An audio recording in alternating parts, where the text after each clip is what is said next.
Kasi parang wala namang ibang way para ma-deliver siya ng maayos kundi maging very emotional ka. And I think growing with SB19, yun yung na-try kong makontrol yung emotions ko. Pero I don't think kaya ko siyang makontrol tonight seeing you guys.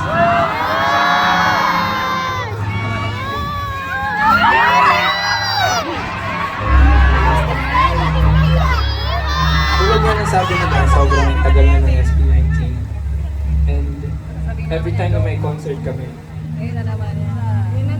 lagi na pumapasok sa isip ko.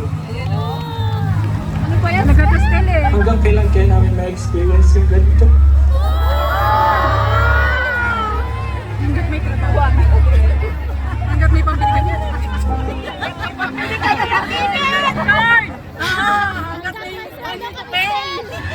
Marami kami kinakatakutan pero knowing na nandyan kayo sa amin, sobrang kampante kami na magiging okay lahat.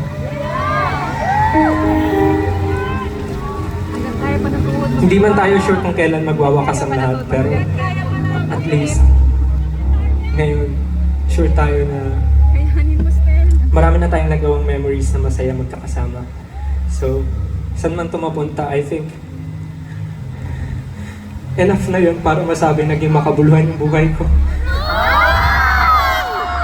So, maraming salamat, Aidsa.